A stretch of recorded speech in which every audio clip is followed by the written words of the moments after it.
Okay, well, good morning, folks, or whenever you watch this, it might be afternoon or evening.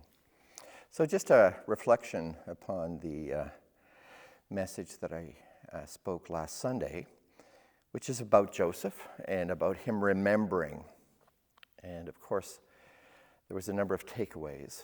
And I found what was interesting about the takeaways, whether it's perspective or what do you do when you have power, or what happens when the test comes, what happens when we remember, and how do we wrestle with even coming to grips with God using both the very hard things and difficult things and things that happen in our lives, as well as the good things. How do we process that and realize that his rescue of us is so robust? So big takeaways that actually any one of them in my lifetime I've seen them derail people and derail their faith. And so, yeah, just was thinking about that. But in the midst of all of that, there's a bit of history that I also wanted to share with you. And it's a complicated story already, and here I'm going to throw in a level of complexity. And it's something that literally happens in Jacob's life maybe 100 years previously. Now, Jacob in the story of Joseph is now an elderly man. Within months, he will, before the Pharaoh, say that he's 130 years of age. But I actually want to wind back the clock a little bit in this story to when Joseph is probably not even 30 years of age yet. So it's literally 100 years previously. He's a young man in his father's house. Isaac is his father. They're living with the Philistines. And in chapter 26, there's this story. Chapter 26, verse 1. Now there was a famine in the land, besides the earlier famines of Abraham's time. And Isaac went to Abimelech, the king of the Philistines. And the Lord appeared to Isaac and said, "Do not go down to Egypt. Live in the land where I will tell you to live. Stay in this land for a while, and I will be with you and will bless you. For to you and to your descendants I will give all these lands and will confirm it with an oath. I swore to your father Abraham, I will make your descendants as numerous as the stars of the sky, and will give them all these lands, and through your offspring all of the nations of the earth will be blessed. Because Abraham obeyed and kept my requirements, my commands, my decrees, and my laws. So Isaac stayed in Gerar." So I'm now going to skip down to verse 12. And it says, Isaac planted crops in the land, and the same year reaped 100-fold because the Lord blessed him. The man became rich, and his wealth continued to grow until he became very wealthy. He had so many flocks and herds and servants that the Philistines envied him. So all the wells that his father's servants had dug in the time of his father Abraham, the Philistines stopped and filled them with earth. Then Abimelech said to Isaac, "Move away from us. You have become too powerful for us." So interestingly enough, in this previous famine, the Lord had directed Isaac to stay, and in that time blessed him. Now, he reaps a crop during a famine, which is 100-fold. It's an incredible crop. And of course, because there's a famine everywhere else, it drives up the price of the grain. And Isaac in this moment is able to take advantage of that, and his wealth grows significantly during this famine. So it's interesting for me that Jacob would have been a young man in his father's house when he witnessed this event. This event occurs before there's the big falling out or the deception where Rebekah and Jacob conspire to deceive both their father and rob Esau of the blessing of the father. And then Jacob has to flee the land, and so it's all before that. But he's a young man, and he would have been a witness to this level of blessing.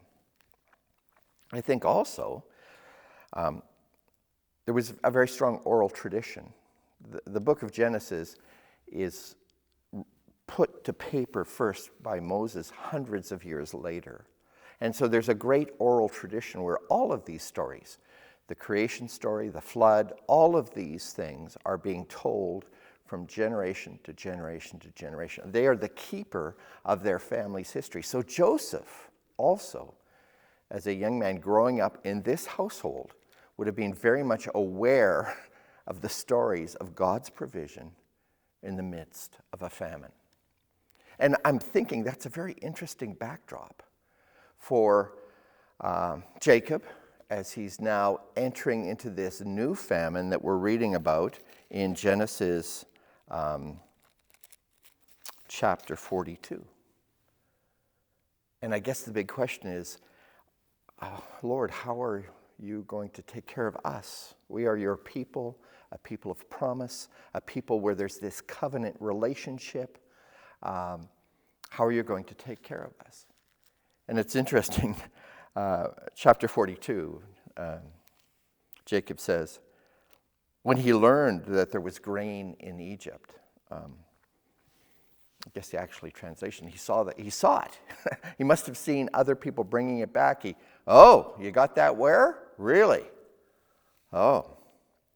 So when Jacob learned that there was grain in Egypt, he said to his sons, why do you just keep looking at each other? You know, I don't know if it's a moment of, I guess we got to go buy some grain because something else is not happening in this process. Is this the way that God is going to deliver us? So there's questions here. And I thought what was also interesting about this is that for this huge famine, God doesn't reveal his plan or anything about the famine to Jacob, the patriarch. He doesn't say, oh, there's a famine coming. There'll be years of plenty, then a famine. Set aside grain so that you'll be able to manage the years of famine. He doesn't reveal that to Jacob. He reveals it to a foreign king, to a Pharaoh. Again, I don't know, it's the Lord just, there's no rules, there's no box. God, you have to do it a certain way. So I was fascinated by these bits of history. I'm also thinking that Joseph, knowing that story, maybe thinking that God might have another way to rescue his family members, to take care of their needs. So I don't think it was a given that Jacob was going, and his family was going to travel, or that Jacob would send his sons to Egypt to get grain. I don't think that was a given, because God, in his supernatural way, can take care of his people however he chooses. But when it is evident that they're coming, seeking for grain, in later chapters, the pieces of the puzzle are just fitting together. And Joseph said, God had a plan.